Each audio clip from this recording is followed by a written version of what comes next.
Kenapa belakangan ini lagi rame banget soal Toraja yang menuntut Panji Pragiwaksono atas salah satu beatnya dalam stand up komedi dan meledaknya 12 tahun kemudian. Analogi sederhananya, di dalam satu keluarga kita boleh ngecengin keluarga kita sendiri. Tapi kalau tetangga ngomong hal yang sama, mungkin rasanya beda. Hati kita jadi panas banget. Kalimatnya sama, pelakunya beda, rasanya jadi beda. Di Toraja, pemakaman Rambu Solo itu wilayah yang rumah banget.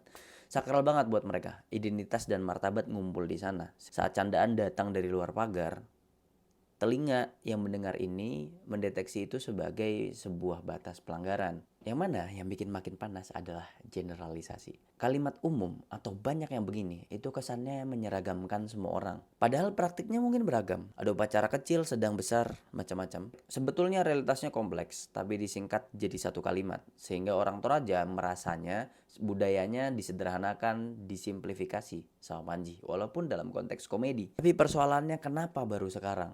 Karena rekaman lama yang hidup tanpa setup, konteksnya ambiar gitu. Gua nonton special show-nya Panji lengkap. Masake Bangsaku 2013. Bagus banget. Di situ gua jadi melihat bahwasannya Panji sangat cinta Indonesia, mengemasnya dalam sudut pandang komedi. Tapi ketika hanya satu klip beat tersebut yang rame, ya jadi wajar gue membayangkan menjadi orang Toraja mendengarnya dan tersinggung. Karena kesannya seakan-akan kok Toraja dibahas sebegitunya. Masalahnya hari ini audiensnya jutaan dan algoritma sosial media kita mendorong konteks yang memunculkan gesekan yang paling dalam. Kemudian momentumnya juga, identitas sosial, kebanggaan suatu daerah lagi naik banget. Jangankan suatu daerah atau yang merepresentasikan kelompok tertentu juga sangat rentan untuk disenggol belakangan ini. Kemarin dengan stasiun TV dan suatu instansi, ramai sekali, banyak yang tersinggung. Kemudian banyak yang ngomongin kenapa kok sanksinya mahal banget. Dalam logika moral ekonomi, angka sering jadi simbol pemulihan martabat. Sebenarnya ini bukan sekedar nominal dagang.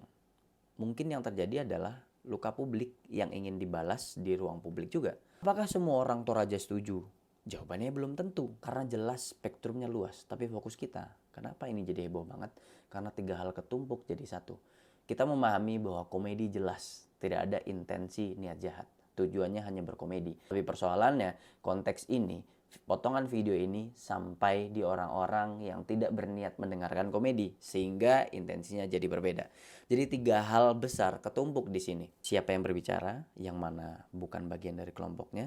Kemudian ada kalimat yang mengeneralisir suatu budaya, sehingga tersinggung karena banyak orang yang merasa tidak masalah menjalankan budaya tersebut. Dan yang ketiga, video lama yang diputar di telinga zaman sekarang.